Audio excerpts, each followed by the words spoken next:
Okay, I think it's working.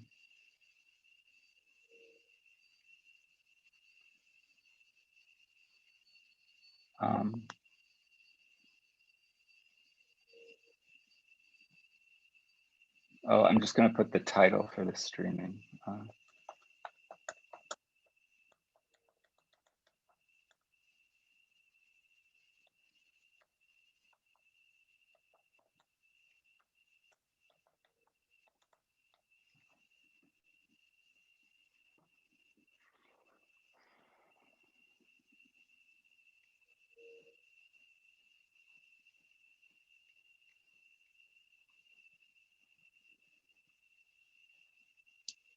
Okay.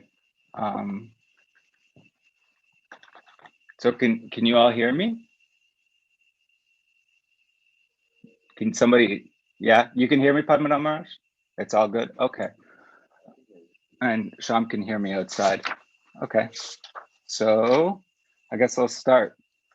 Om Agyana Timirandasya Gyananjana Shalakaya Chakshurun Militam Yena Tasmai Shri Gurave Namaha Narayanam Namaskritya Naram Chaiva Narotamam Devim Saraswatim Vyasam Tato Jayam Mudirayat Panchakalpa Taruvyascha Kripa Sindhuve Vacha Takitanam Pavanebhyo Vaishnavebhyo Namo Namaha. So, hi everyone. I think I know most of the people who are on here, but well, maybe not. So my name is, I'll introduce myself first, just quickly before we get into the text. My name is Gaurasundara Das. I live here in Gumraj's project in Madhuvan in Costa Rica. I've been here for quite a while.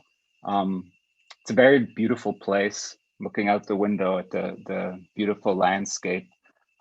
It's a place that Gumraj was hoping would be hoping and is a place of pilgrimage for our sangha. It takes a little bit of work to get here, not so much, but like a place of pilgrimage, you got to put in a little effort. But it's a really beautiful place, and I know that Gumraj wanted the devotees to come here and visit. So I'll just take a second to put a little plug in that, of course, you're all welcome, and more than that, invited to come and visit us at Madhuvan. Gumraj wanted it to be a place where the devotees from all over the world, from Poland and Europe and South America, would come and visit. And it's a beautiful place, beautiful landscape, beautiful animals. Krishna and Balaram are here, and we have nice little cabins for rent at a very reasonable price. So you should come and visit us when you have a chance, perhaps when the whole COVID situation relaxes. But Costa Rica is actually one of the few places that you can visit. All you need is some health insurance, and then you can come and visit us. And I also just wanted to say thank you to Padmanabh Maharaj, because it's a very nice thing that he's organized here.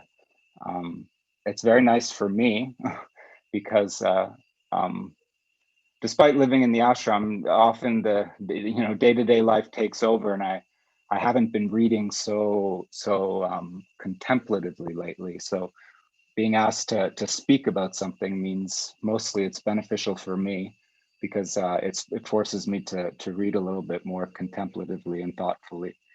So I appreciate being put into that position.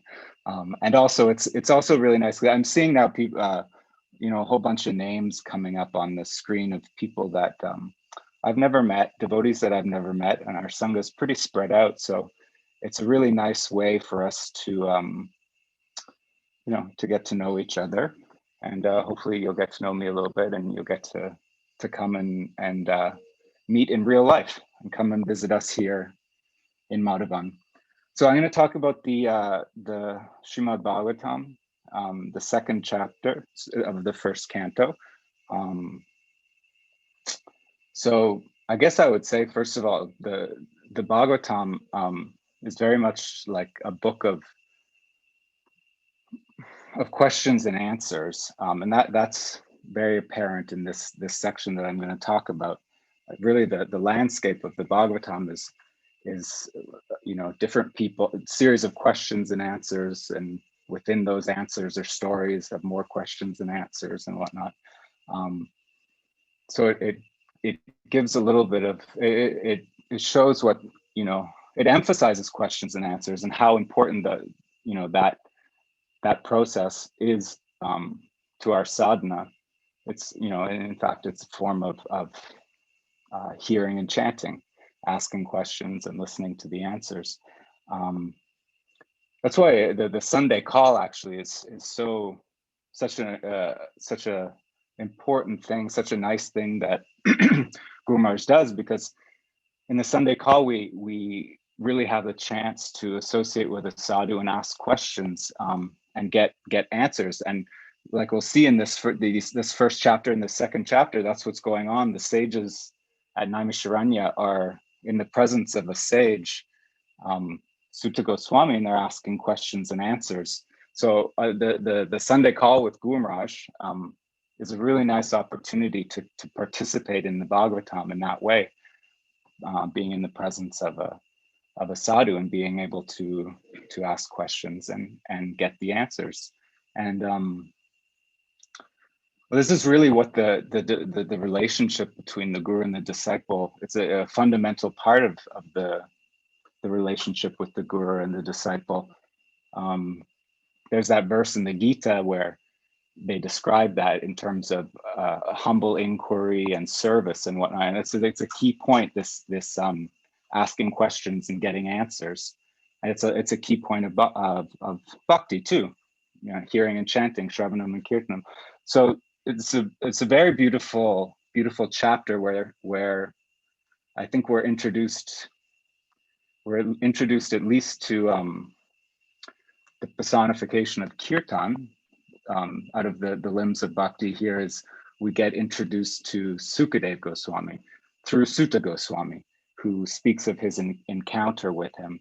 And the second chapter it's a really beautiful chapter. Guru Maharaj told me a long time ago that I should study this chapter. And I think he also maybe commented a little bit about how he had studied it as a young man, or at least how it stood out to him as a young man, because there's a lot of really famous verses in the second chapter.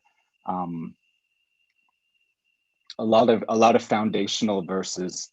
You'll be surprised, many of the verses that you hear quoted and over by by speakers, by people who have a good knowledge of the verses, come from this second chapter.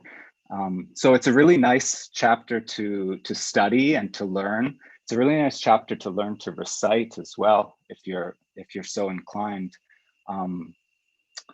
I found a nice recitation of this chapter by there's probably lots of them around now, but and I just listened to it. I just listened to the recitation of the Sanskrit, and there's some power in that, to hear these beautiful verses recited. Guru Maharaj always, he often says, like, the Bhagavatam is poetry, and I think poetry is something that's also meant to be heard along with just read. My brother-in-law, my sister's husband, he's like a legit poet, like published, and he teaches at a prominent university poetry and stuff. And I remember just when I was getting to know him, I tried to read his poetry, and I could not digest it or get into it. But then he invited me to a poetry recital, and I went and I heard him recite his poetry, and it kind of like it opened it up for me. So it's nice to hear these verses recited as well. It's very, very beautiful section. So this is the beginning of the Bhagavatam. I'm doing this the second chapter, but so there's only just one chapter that comes before it. And these initial chapters, I think maybe the first two cantos of the Bhagavatam are referred to as the feet. I think often in Hinduism, things are personified and described as the body of God, or the body of I guess the body of God. So it's a very nice way to speak about it. The universe is described as the body of God, with the lower planets as his feet, and moving up, or I think the social system is also spoken of as the body of God, with the workers as or the laborers as the feet, and the administrators as the arms. So it's something that we see a lot in Hindu scripture, and the first two chapters, I think the first two cantos of the Bhagavatam are described as the feet of the Bhagavatam, and it's an apt comparison, because especially with the second chapter, because there's so much foundational information in this second chapter, and so we'll go over it, and it's worth, like I said, the reason it's a good chapter to study, and not all of us have great memories. Some devotees have exceptional memories, and some devotees have poor memories, such as myself. But it's still worth, I think, learning to memorize and recite a few of these verses in this chapter, because you've got it. They really provide kind of foundational ideas of what is bhakti, what are the stages of bhakti, who is Bhagavan.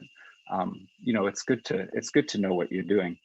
So I'll just do a quick summary of the first chapter, which leads us up to the second chapter, where I'm going to start going over the verses. I think the second chapter has 34 verses. So using my calculator, I divided that, and I think if we do about 5 to 6 verses a class, and we'll be done in 6 classes. So the Bhagavatam begins, of course, with the beautiful Mangalacharan, beautiful verses, and begins the narrative with the sages at Naimisharanya, a holy place that's very suitable for performing austerities and sacrifices and things like that. So we encounter these sages in the forest of Naimisharanya doing sacrifice, but they're described as doing sacrifice in order to attain Svarga, or heaven. And that is, of course, until Sutta Goswami's influence changes the nature of their question. And this is certainly the experience that I had, and I think many people have, in that you're going through your life, basically trying to achieve the types of things that that heaven entails. Things like longevity and health, mostly pleasure. We're going through our lives pursuing these things until, out of some great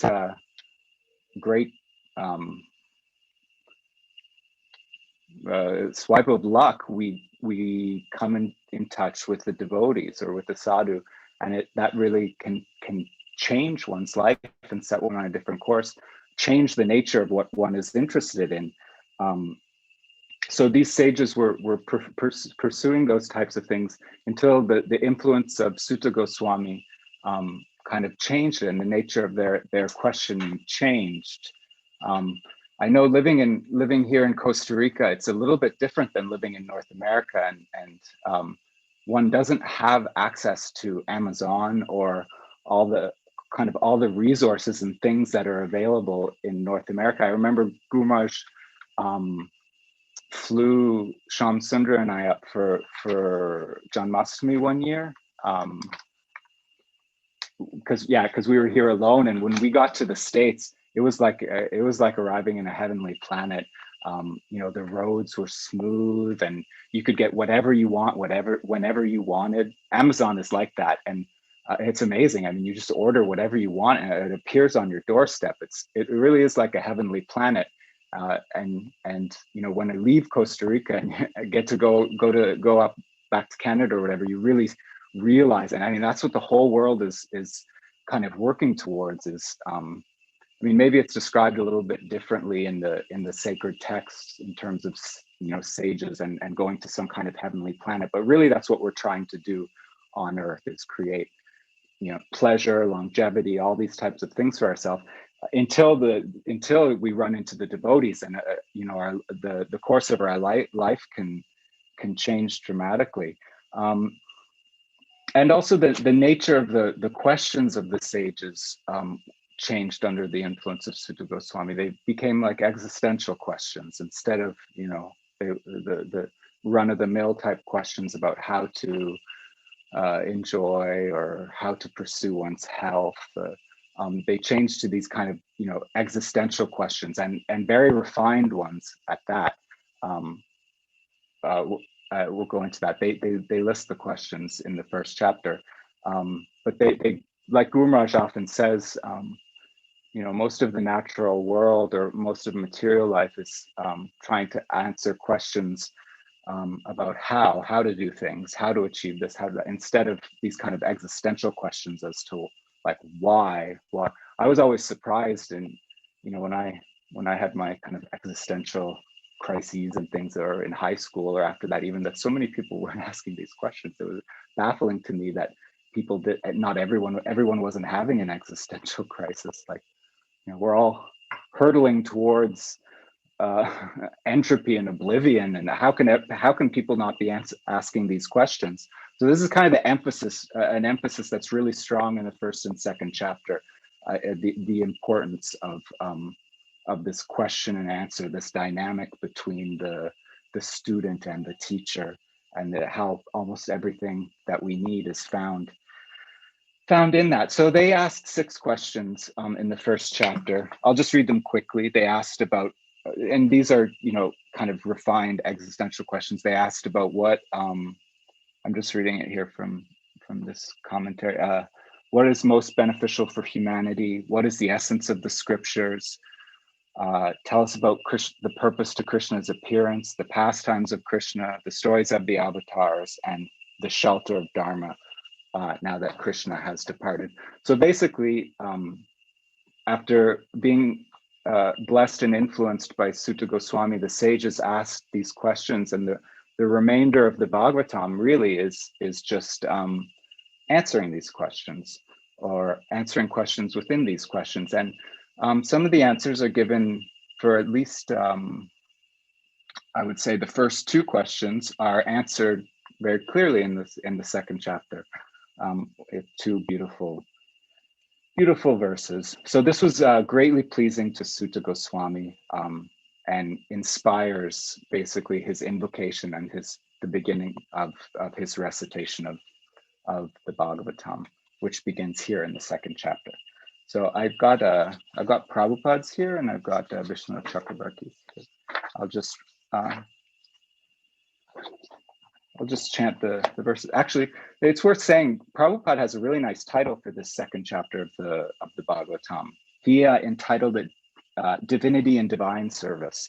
So that basically translates out into Bhakti and Bhagavan. So this is a chapter about Bhakti and Bhagavan, divine service, Bhakti, and divinity, Bhagavan.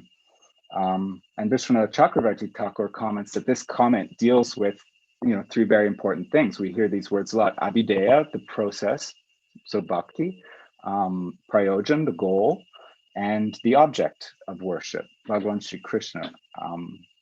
So there's a lot of it, like I've probably been repeating myself, there's a lot of very nice verses in this chapter.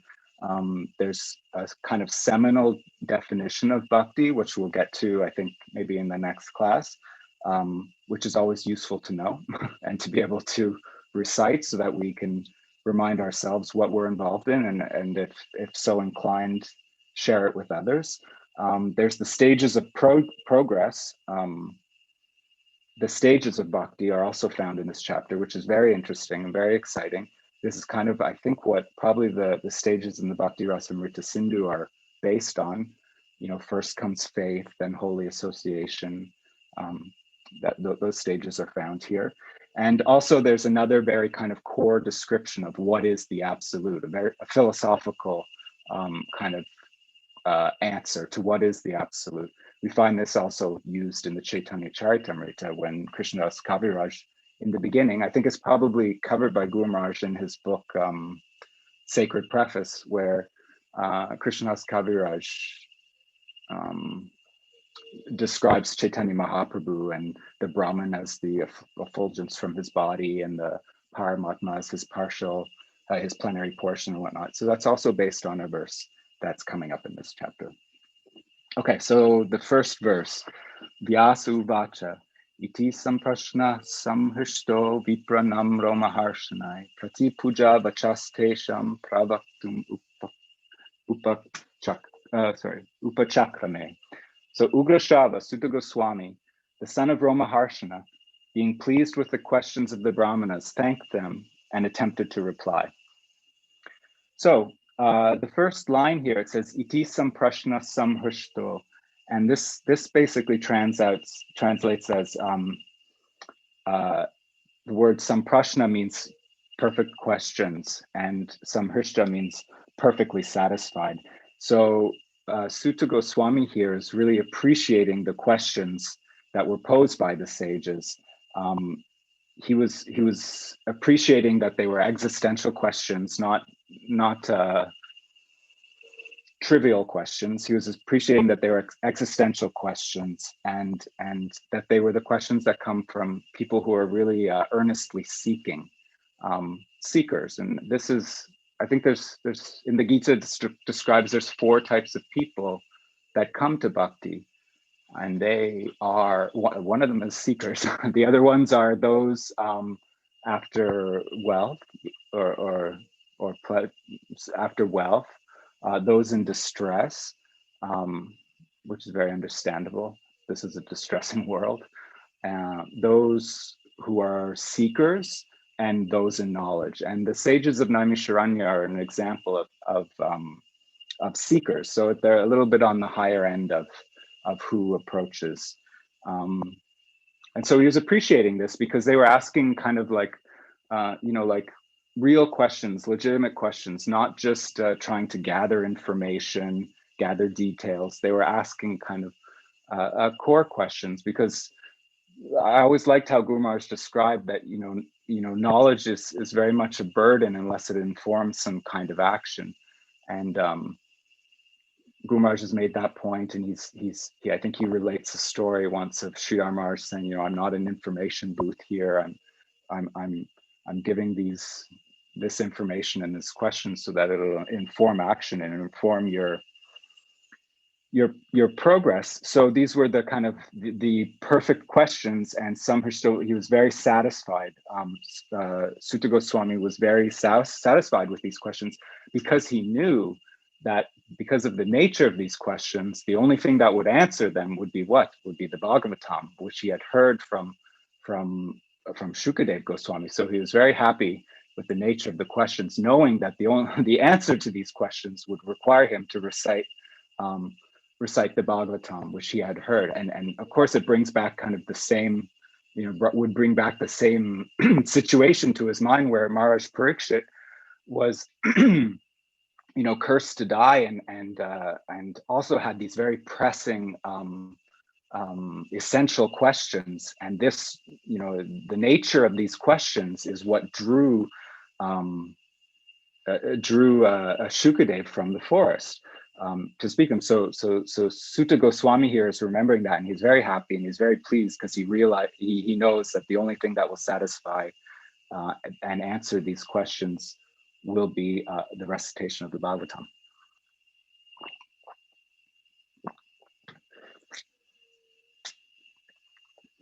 So there's this dynamic going on between the questioner and the speaker, and this is kind of emphasized in these chapters, and it's also kind of what is core to the teacher-student relationship, the guru disciple relationship, the earnest need draws out this kind of mercy. Well, I mean, the earnest need drew Shukadev, out from the forest. There was no, I don't know, some kind of psychic smoke signal, but really it was the earnestness and the necessity of Parikshit Maharaj drew him out, kind of magically. So these kind of earnest questions, it's like taking one step towards Krishna, then he takes 10 steps towards us. And it reminds me kind of like, I mean, I wasn't there, of course, but I've certainly benefited from the earnest questions of Prabhupada's disciples.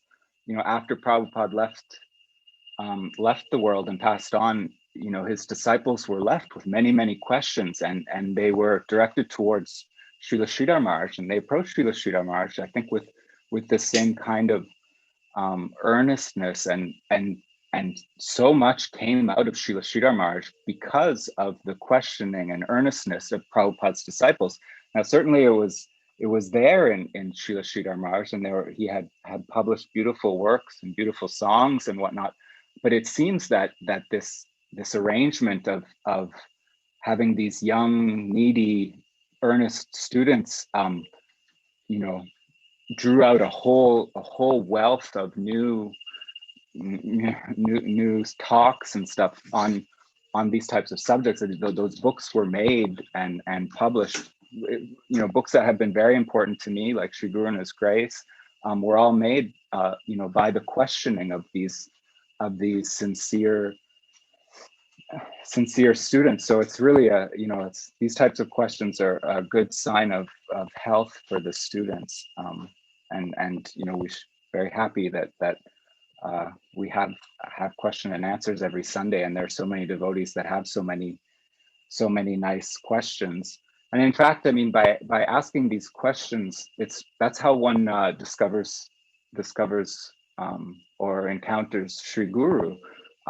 First, you have to ask questions before you know that you've encountered the Guru. Most people don't, at least that I know, most people don't, just have a realization, oh, this is my Guru. Usually they go through a process of asking questions, having their doubts removed, and at a certain point, there's kind of an aha moment. Certainly, this is how most of the people that I know have kind of like realized that they had been blessed with finding their Guru as they approached, who was a teacher. They put their doubts before the teacher, and the teacher was able to eradicate those doubts by quoting the scripture, and they were like, that's certainly how it happened to me. So, asking questions is a very, very good sign of health. So he was delighted by the questions that Samhrishto, and he thanked them like I suppose a gentleman would. He says in the next line, it says Vipranam Roma Harshani Prati Puja Vachastesham. So he Prabhupada says he thanked them. In this translation, it said he respected their words, and I've heard Guru Maharaj saying he worshipped their questions. This word Prati Puja, I assume it's connected to the word puja, which means worship. So very much like a gentleman, he respected their questions, and he offered respect to those who, in a sense, are below him, which gives an indication of Sutta Goswami's nature. Also, what's interesting here is he's referred to as the son of Romaharshana, Romaharshani. So that's an interesting contrast, and interesting that this name was used to describe Sutta Goswami, because it shows a very big contrast between him and his father. So Sutta Goswami was the son of Romaharshana. So the son does not always follow in the footsteps of the father. I don't know if you guys know the story of Romaharshana. It comes later in the 10th canto of the Bhagavatam, when Balaram has decided not to become involved in the impending war and leaves, I think, to go. Maybe he goes to deal with a couple last demons, and he ends up at Naimisharanya, where Romaharshan is on the Vyasasan, speaking to sages gathered there. And Romaharshan does not. All the sages get up and offer respects to Balaram, knowing, very well who he is. But Romaharshana does not, and doesn't offer respect to Balaram. Excuse me. In the way he should, and Balaram becomes transcendently angry and kills him with a little piece of grass. But it's interesting that the contrast is made, because Romaharshana here is not even, well, first of all, he doesn't even realize that Balaram is the Vedas personified, or Ananta Shesh is constantly singing the Vedas. This Balaram appears before him, and he doesn't even offer respect to him. and compare and contrast that to Sutta Goswami here, who is in reality, superior to the sages, to the questioners, but he's offering his respects, to the question, whereas his father wouldn't even offer. He's offering his respects. What I mean to say is he's such a gentleman that he's offering his respects to those who are in a position below him. Ramaharshana wouldn't even offer respects to those in a position above him.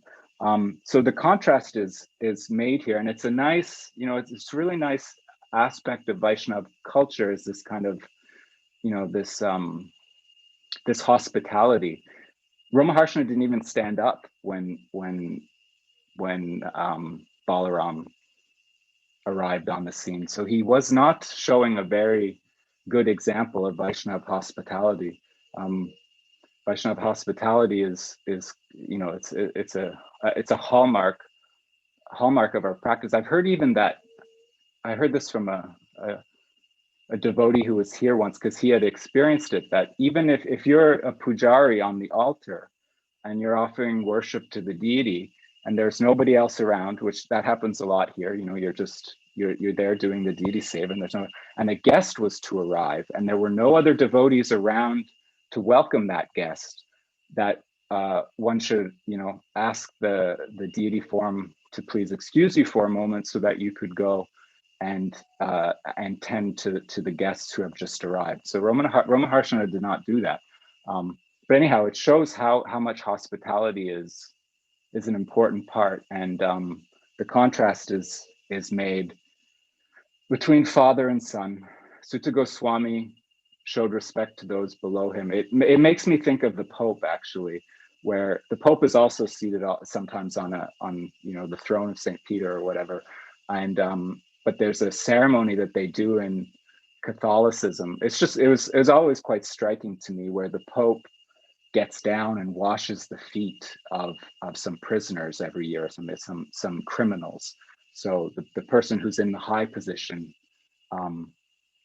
shows respect and humility before those who are in a lower position. I saw just recently too, the Pope had some visitors from Africa.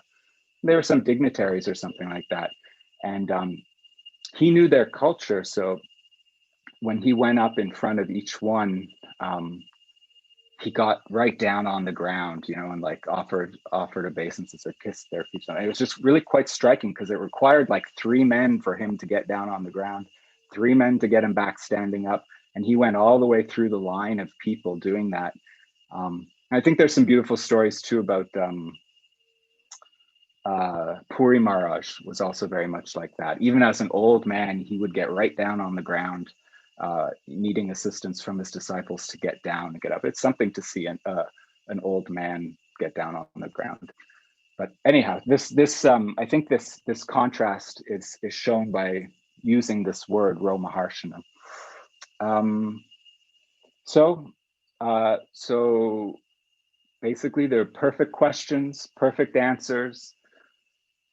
Sutta Goswami was very pleased by the nature of these questions, and he offered respect and worship to these questions. He offered respect to his questioners. Like Prabhupada would always end his classes, "Thank you very much." He's thanking the questioners. Guru Maharaj as well is always very grateful for the questions. So he's doing that, and he attempts to reply. I think I'm going a little bit too slow. So now we get to the second verse, and here's where Sutta Goswami offers respects to Shukadeva Goswami. So Sutta Goswami here is kind of showing us the etiquette for speaking the Bhagavatam. He offers respects to his audience, and now he's going to offer some verses in praise to his guru, Sri Sukadeva, from whom he heard it.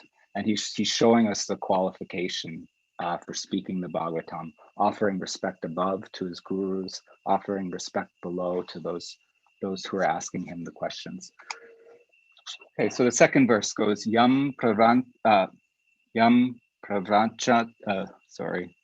I can speak a couple languages, but Sanskrit is not one of them. Yam Pravrajantam Anupetam Apeta Krityam Dvaipayano Viraha Karta Ajuhava putreti tan mayatayo taravo binedus tam sarva bhutam hridayam munim anatosmi. So Srila Sutta Goswami said, let me offer my respectful obeisances unto the great sage, Sukadeva Goswami, who can enter the hearts of all. When he went away to take up the renounced order of life, leaving home without understanding the sacred thread ceremony, his father Vyasadeva cried out to him, "O my son, indeed, only the trees echoed in response to their bereaved father." I'll also read the this other translation because it's quite interesting. It, of course, like Sanskrit, it can be translated in many different ways. Here it says, I offer my respects to the sage Sukadeva, who has entered the minds of all beings, and whom Vyas, his father, cried out with the pain of separation, O son, when Sukadeva, without even undergoing the samskars, left home and could not be brought back. Even the trees, being attached to Sukadeva, called out, O my son. So, like I said, here we see Shukadev showing the etiquette, and now he's offering respects to his guru from whom he heard the Bhagavatam. The first time he was present there when Shukadev appeared on the scene. When Shukadev appeared on the scene, sorry. And he knew that the nature of the questions that the sages were asking were very similar. So there's two verses coming up that praise his guru, and they're very beautiful verses. So in this first verse we see, let's see, that he left for the renounced order without even, he's described as leaving for the renounced order without even performing the reformatory rites, the sacred thread ceremonies, for the prescribed duties, not even getting initiated. He just got up and left. And it's a very interesting quality that's brought out or that's described as, most people when they renounce, they know what they're renouncing. They've had some experience of what it is and they give it up, and that there's something to that. But this is someone who didn't even need to experience it once before he was able to renounce it. And it's funny because most people, it's a very kind of like glorious thing to be able to do that. Often when a very young, like a young devotee comes into the ashram without ever having kind of been out in the world or experienced different things like working or relationships or something, it's kind of like, wow, they've, without even having experienced those things, he or she has decided to come and join the ashram. And with giving them up without even trying them, it's quite a high thing. And in this world, at least, it doesn't usually pan out. So when you see these devotees who joined Prabhupada and they just stuck with it the whole time, it's very extraordinary, because what happens is at some point people need to go to experience these things. It's very hard to renounce them without having tried them in the first place. So it's quite a glorification when he says that. He's described as the son of Vyas, and Vyas is, of course, the kind of meta narrator of the Bhagavatam. Vyas is a title, really, like Swami is a title, but they're referring to Vaipayano Vyas here. So this is the Vyas, of course, that we're most familiar with. And it seems in a sense that Vyas is displaying a fault here, because he's crying out in attachment to his son who obviously has no attachment because he left, just like that. So it seems kind of like there's a fault on the part of Vyas, but really, I think we all know that being attached to a sadhu is not a fault. And here it's described in a really beautiful way, where it says,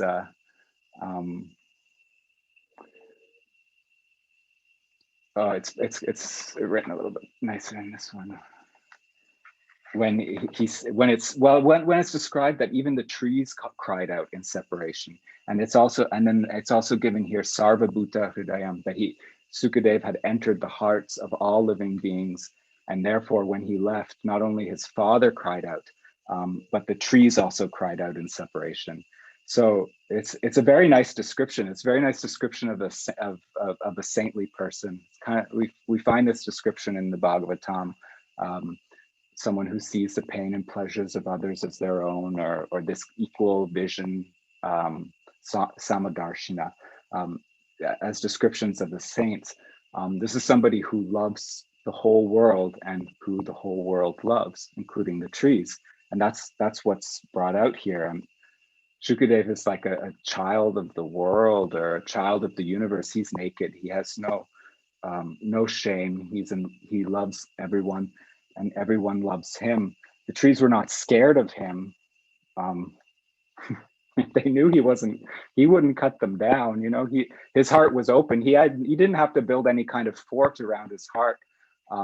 He had the whole world in his heart. So the trees were not scared of him. They knew that he would not cut them down. That basically what it's saying is, when someone, a transcendentalist like this, like Shukadev Goswami, is he's not a threat. This is the world of dog eats dog, or how's it described in Sanskrit? Jivo jivasya jivanam, one living being is food for another. And it's shown here that it's the transcendentalist actually who becomes who becomes truly nonviolent. They're no longer a threat, because they're no longer playing the same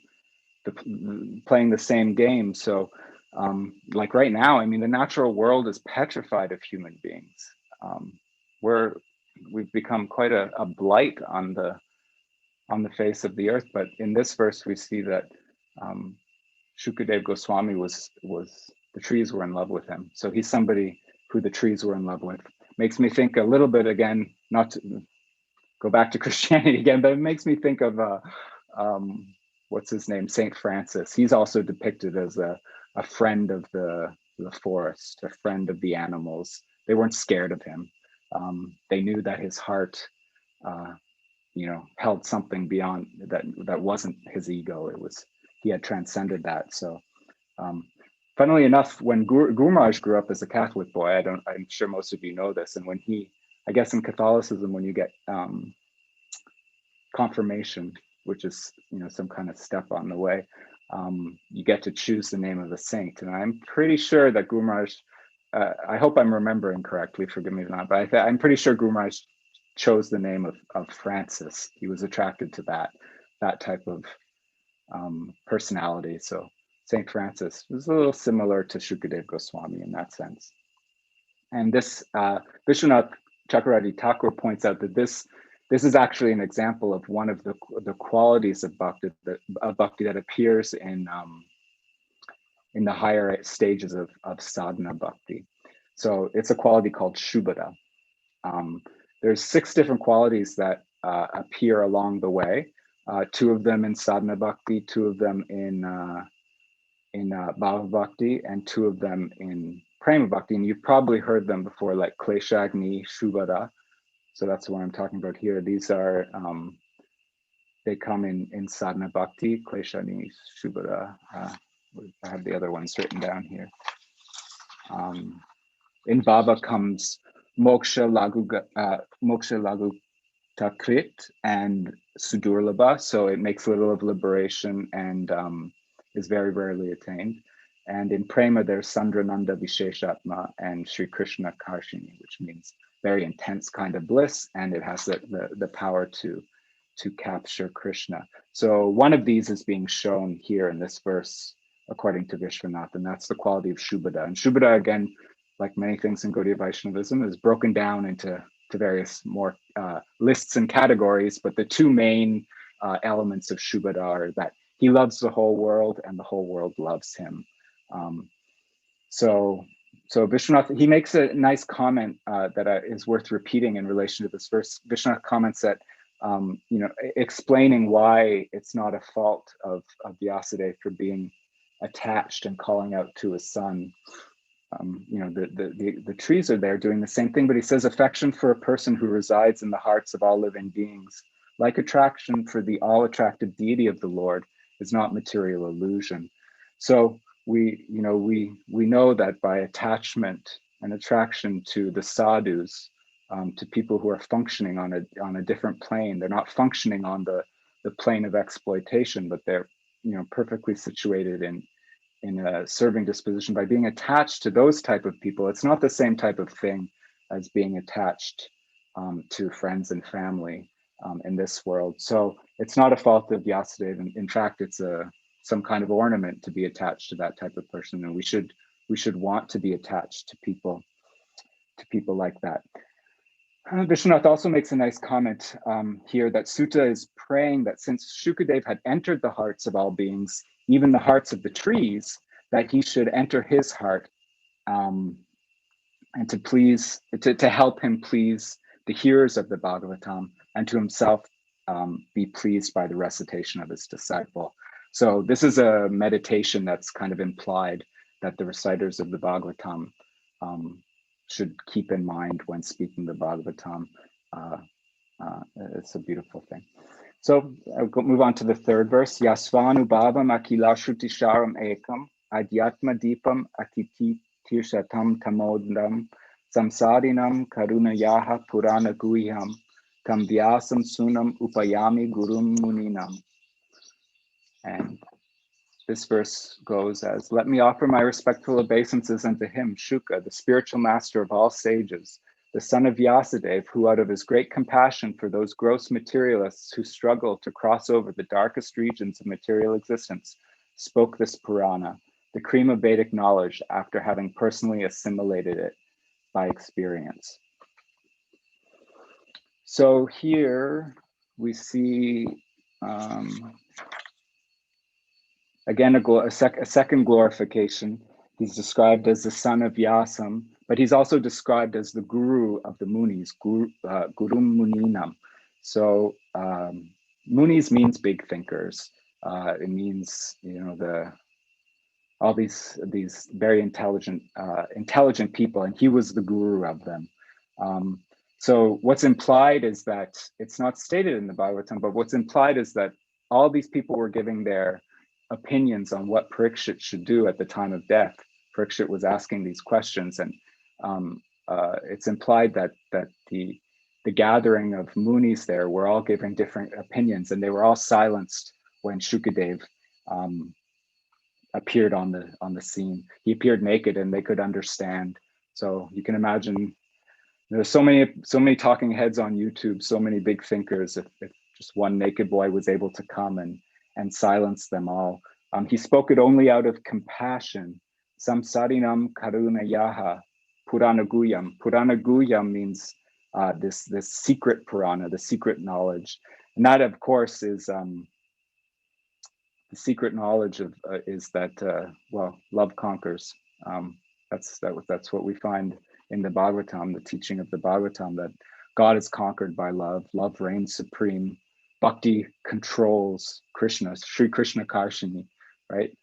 So this is the most secret Purana, and he spoke it out of compassion. So he had nothing to gain. And that again is very otherworldly, because most things that go on in this world are transactional. We do things, hoping to get something out of them or whatever. So he spoke it only out of compassion. He had nothing to gain. He was already naked. He had no need for clothing.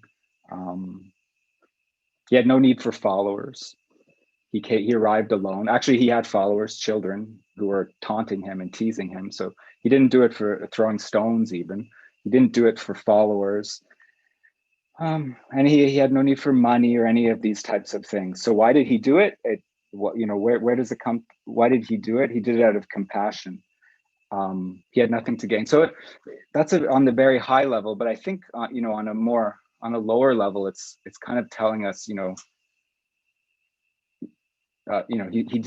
he was compassionate for no reason. I think it's also telling us that we should just be nice for no reason. I don't know. It's different to speak this kind of knowledge and be able to really provide people with a path to liberation. But in a day-to-day context, perhaps it's just telling people just to be nice for no reason. You really, I mean, people have all kinds of terrible experiences, and it's a very difficult world, actually. There's a lot of suffering in this world, so it goes a long way to just show kindness for no reason at all in our day-to-day dealings. So adhyatma deepam atitir shatam tamotam.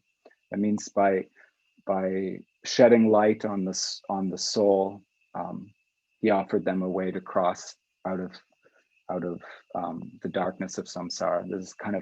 These are kind of like classic ways of describing the guru, Om Jnana and such. The verses of the first verse of the Gurvastakam, that out of compassion, they give knowledge of, because that's really how one is able to solve comprehensively the problems of this world. I think what do they call it? Par upakar, I think, is the ultimate welfare work, the ultimate form of compassion. And so there, there's of course there's different levels, feeding the poor or whatnot, social change, these types of things. And as they are a reflection or some kind of hologram of the ultimate form of compassion. So it's not that they should be disregarded in any way. They are a form of but the ultimate form of compassion is just solve the problem comprehensively, and that's done through shedding light on the nature of consciousness, and that's what the guru does, and that's what Shukadev Goswami is doing here.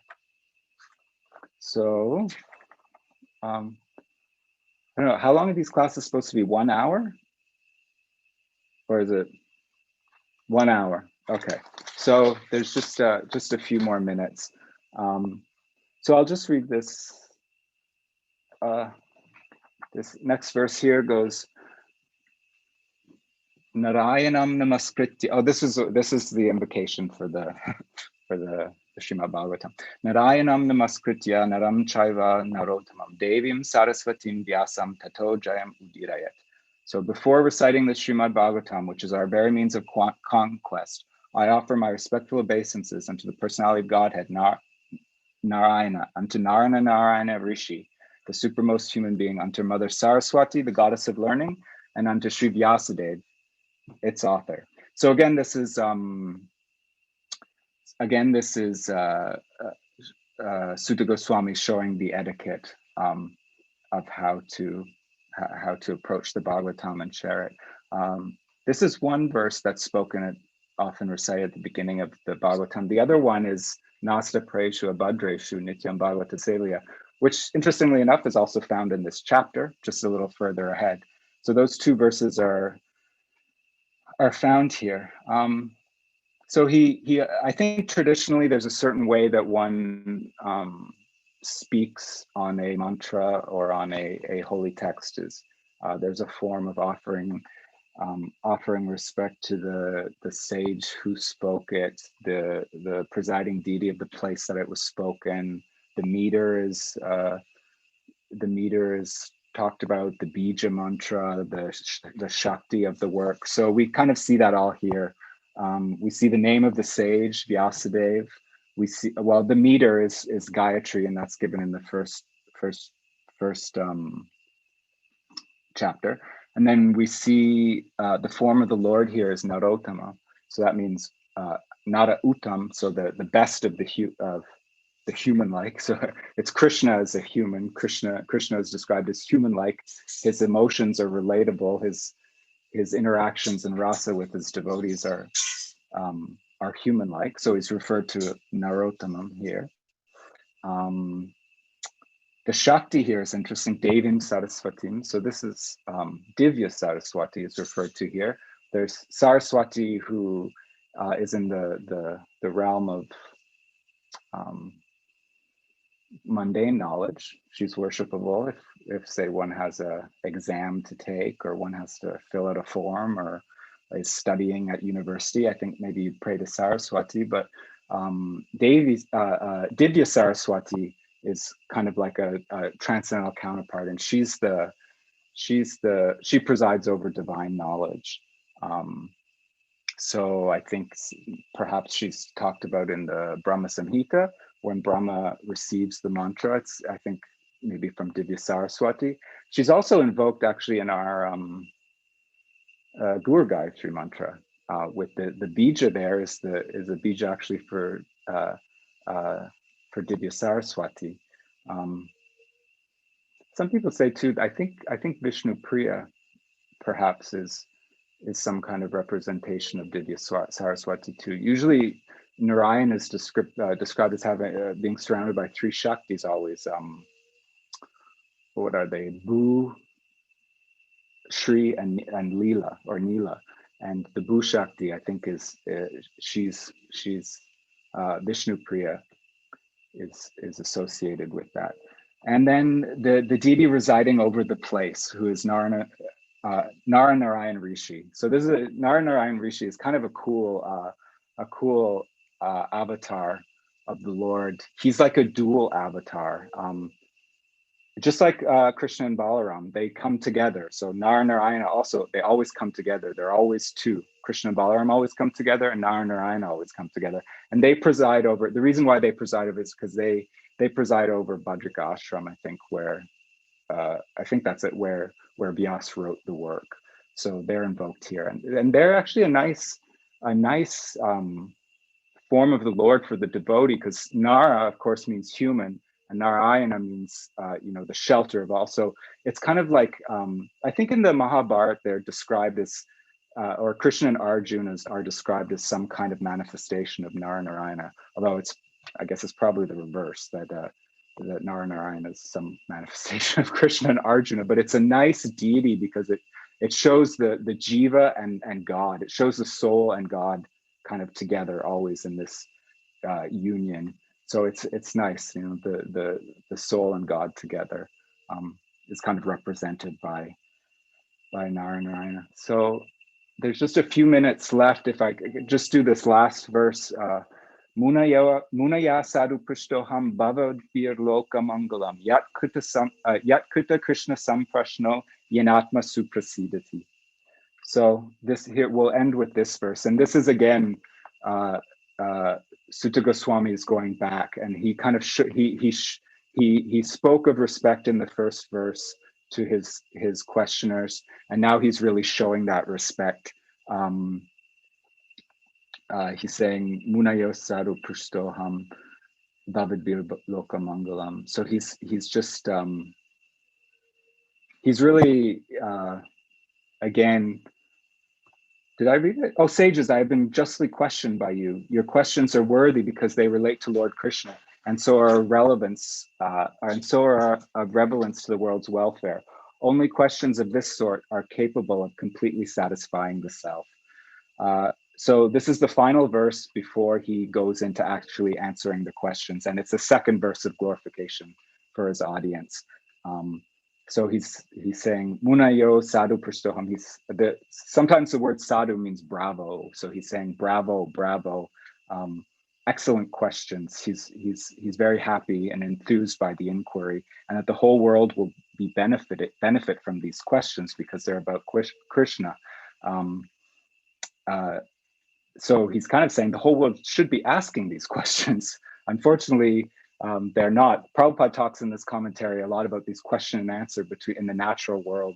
The birds are asking questions, and the bees are asking questions and whatnot.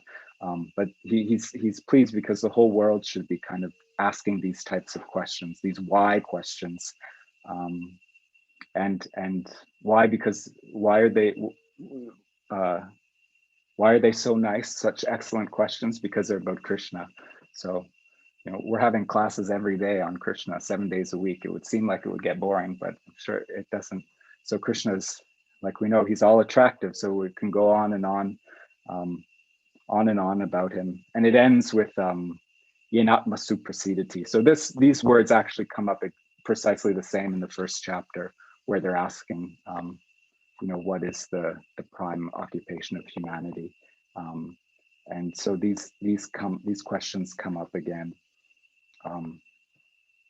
here, and he's basically saying, and for the whole world should be asking these questions. So thank you for asking them. Unfortunately, the whole world is not, but there's no shortage on that side. So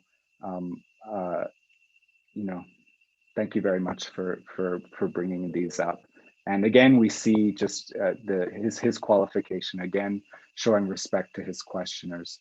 It's Guru Maharaj brings it up, but it's reminiscent of Bhakti Siddhanta in one of his Vyasa Puja ceremonies, where he's up on this big Vyasa song, like Sutta Goswami would be garlanded and worshipped, and kind of answering the question, well, if you're supposed to be humble servants, why are you behaving in this way? And he goes on to give a really nice explanation as to how he sees his students actually as manifestations of his guru, keeping him engaged in speaking about Krishna out of Maya and whatnot. So certainly Sutta Goswami has the same kind of outlook here. And then I guess I'll stop there, and then the next class we'll start getting into some of the questions that the sages asked are going to be answered. The next verse is a very famous one, Savai Pumsam Paro Dharmo. So this is a definition of bhakti, one of the seminal definitions of bhakti. There's a few of them in the scripture that are kind of all very similar, and one of them is right here. And the Vasudeva Bhagavati Bhakti Yoga Prayoja. So now some of the very famous verses are coming. So this little introduction to the chapter was basically Sutta Goswami offering respects to the questions and the sages, and offering respects to his guru and the deities of the deities that preside over the text and the place and whatnot. Okay, so I'll stop there, and I'll see if I can remember how to unmute, which I don't. Oh yeah, mute all. Okay, so I'm clicking to allow participants to unmute themselves. So I think if you want to unmute yourself, you should be able to. If somebody wants to say something, if you have any comments or corrections, I'd be happy to hear them. Or if you have any questions, perhaps we could explore them together. Prabhuji, can I ask a question? Sure. Who is it? This is Brigupad from Finland. Hi, Brigu. Thank you very much for this talk. I found it very, very enlivening and nice to listen to. Oh, thank you. I liked very much what you said about how Sutta was addressed as the son of Romaharshana. Mm-hmm. And do we know anything more about this Romaharshana? I mean, he doesn't come across as so nicely in the story that you told us. But no. Do we know anything else about him? Does he speak any of the Puranas, for example? I'm not sure. I don't know anything about Romaharshana beyond what is in the 10th canto there.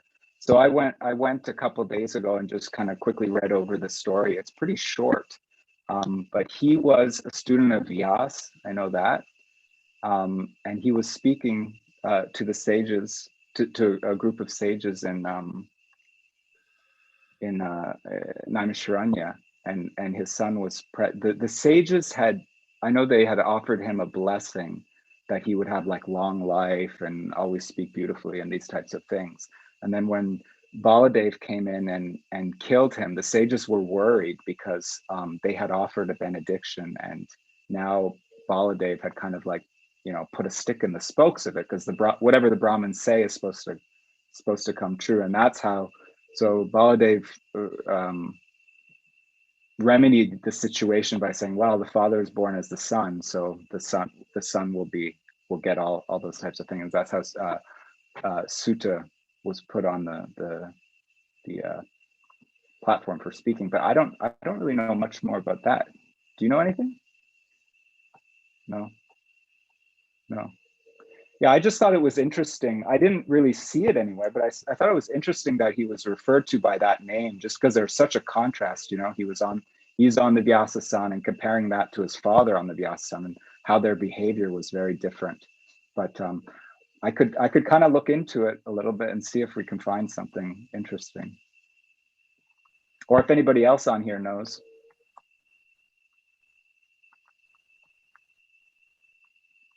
No. Anybody else?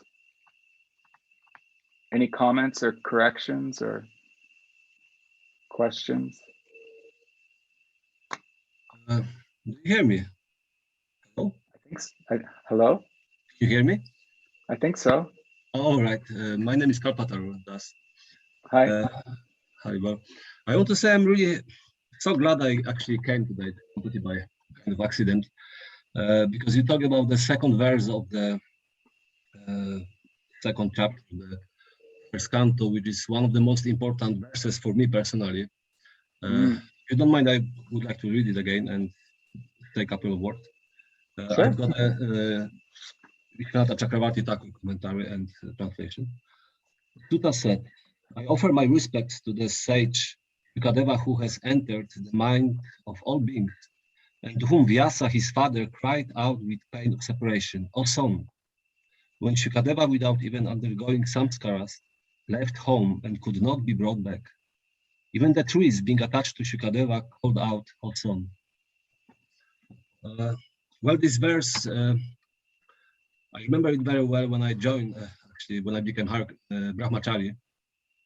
And I was kind of confused if I should detach from everything, I should separate from my feelings, for me, I wasn't sure if spiritual life meant to be completely bereft of feelings. And a couple of months into Brahmachari life, I found this verse, and I found it very profound because I still find it very nice meditation, because it shows the spiritual life is not about, I think like that, about perfection, but actually about weakness in a sense, because we can see here that Vyasa is crying for his son. From the beginning, we have this description. We have Brahman, we have Bhagavan, Paramatma, these heavy topics, all the sages, and here we have basic weakness. You could say weakness in some sense, right? And I think this verse is very important because it sets the tone for all Bhagavatam. Yeah. If you know. Sorry, what I mean. it says for what? The tone for the whole Bhagavatam. Oh, the tone for the whole Bhagavatam. Yeah. I think it's very nice meditation, and I was very glad actually to come in straight for that verse. Well, I'm glad you heard. It's nice to have a particular kind of relationship with the verse or with individual. This is also a really special verse for me too. I like it. I came across a recording of an Indian lady singing it, and sometimes I'm too shy to sing in front of you guys, but you know, it's a really nice verse to sing. Yeah, it's nice. I mean, it's where did I hear? I heard it from somewhere once. You shouldn't want parents not to be attached to their kids. You shouldn't want parents not to, you know, cry out for their children, because in fact, you know, I don't know, these kind of foundational family relationships, they, in a sense, they only actually facilitate taking up spiritual life. I heard somewhere from some kind of devotee psychologist, I mean, it's not Siddhanta or anything, but that, you know, by having a father engaged with the children, loving the children, like, you know, seems like Vyasa's here, but having a father engaged with the children, you know, worried about the children, crying about, loving his children, the children grow up feeling that, they're, you know, I have a father who cares about me and who loves me. And then that feeling is very easily transposed onto God, where they feel, oh, God loves me, and that you're able to have, if you have a relationship with the father and mother, then you can also, you don't have to, I guess, it doesn't have to, but certainly if you have a dysfunctional and abusive relationship with a detached, distant father or abusive mother, it makes it a lot harder to have those feelings towards the divine, the god or the goddess or whatever. Gurmaj, I think, tells of like when the Buddhists first came to North America, and Buddhists have some real nice meditations, and one of them is meditating on the love of your mother, and I think somehow kind of like extending that to, your enemies, your friends, the whole world, is some kind of expansion of that kind of.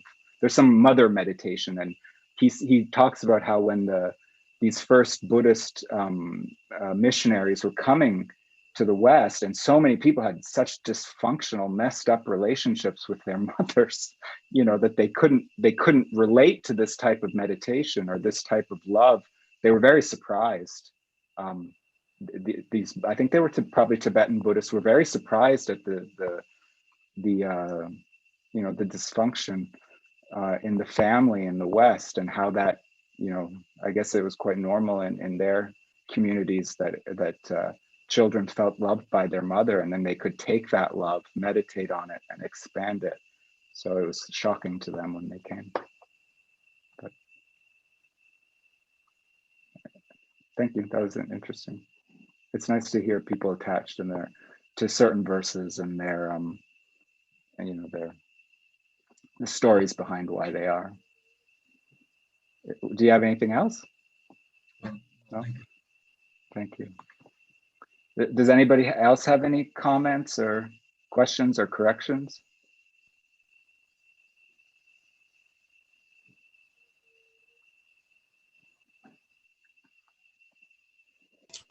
Gaur, Jai, thank you for the class. It's Omkar. Hi, Omkar.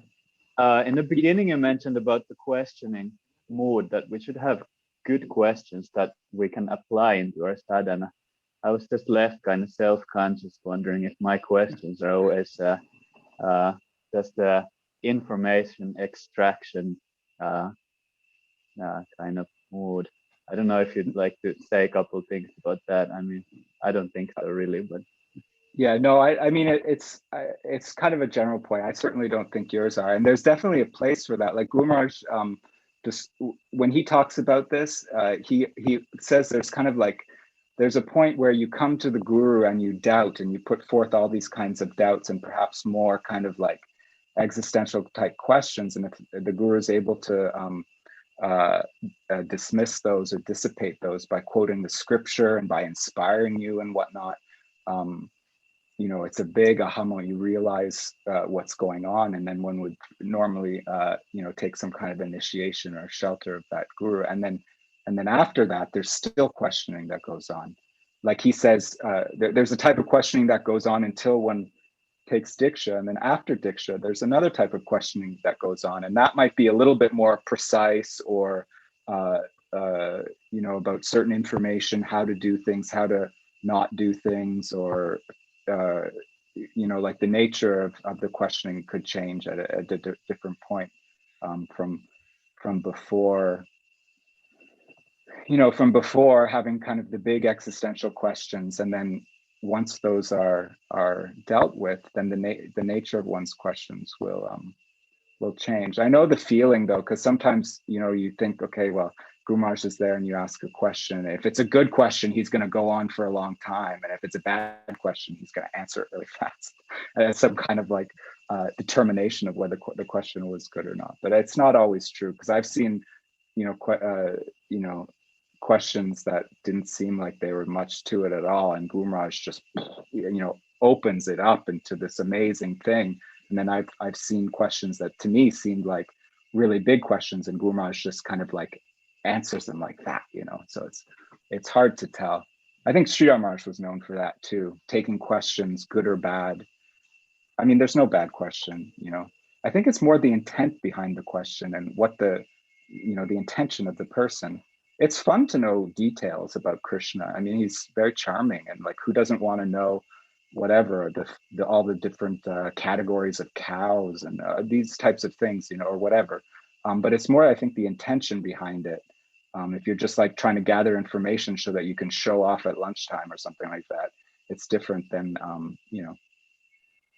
one of the things about Gaudiya Vaishnavism is that's so engaging with them for the mind, is that there's so many details and so many interesting facts and lists and categories. And I mean, I don't think there's anything wrong. It must be more the intention. And generally the sadhu can really take a bad question and turn it into something amazing. I think Sridhar Maharaj was extremely expert at that. Is that answer? Yeah, okay. Anything else? Anybody? Okay. Well, thank you all for coming. It was nice to see all these names of people that I don't know. I hope that we get, that's what one thing that I was really happy from that Padmanabh Maharaj did this, is so that we can kind of get to know each other a little bit better. I hope that sometime we can meet in real life, in person. Yeah. Okay. So sorry, I just asked a question in the chat. Okay, sorry. That's okay. I mean, I can read it out loud, or you can read it. If you could read it out loud, I'm not very dexterous on this. Sorry, thank you very much for the class. It's really nice. Oh, I had a question. Haribol. Haribol.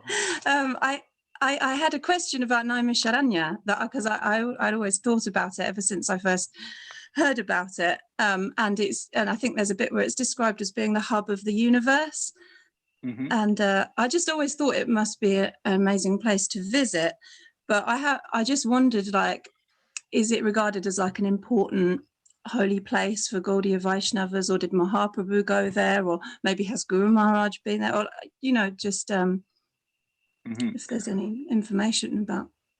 I don't know too much. I know I've read the story in passing of how Brahma created the wheel in his mind, and that I think the one that you're referring to there, the edge of the wheel landed there, and then there's the only other things that I know about it are that to do with the name, and I can't remember the Sanskrit very well, but one of them has to do with like a blink of an eye, I think, where Vishnu blinked his eyes or something like that, and so perfection can happen very fast there. And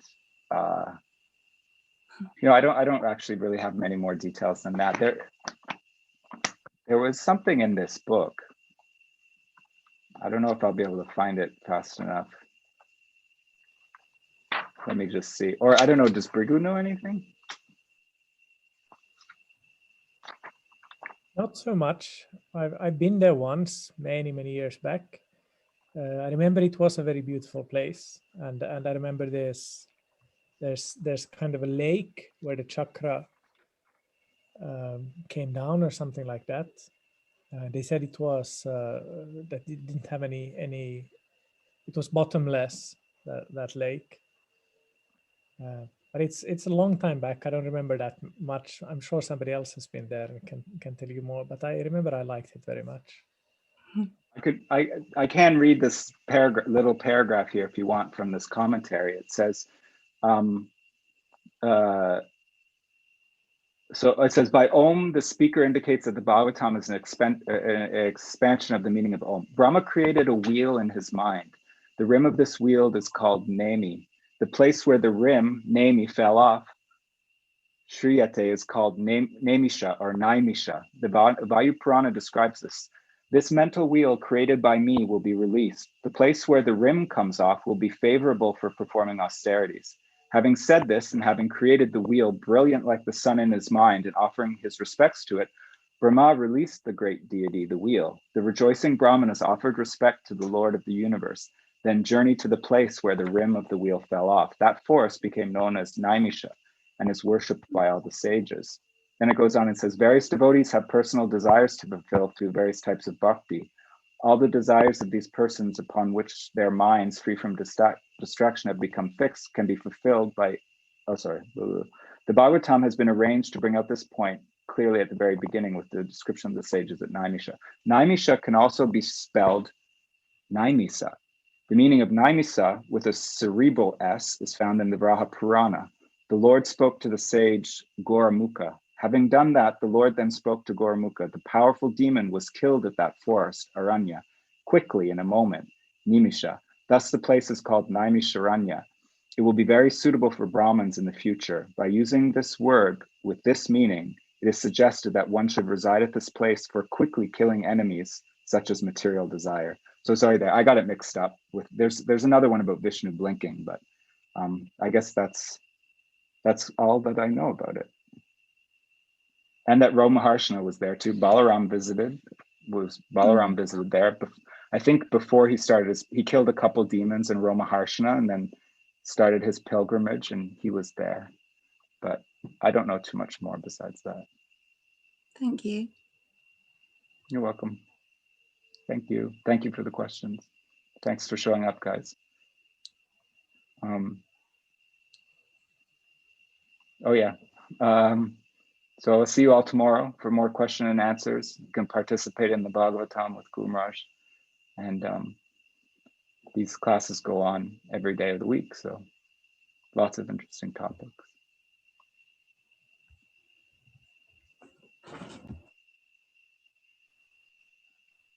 Okay, Haribol, thank you. I hope to meet you all in person someday. Jai. Haribol. Jai, thank you.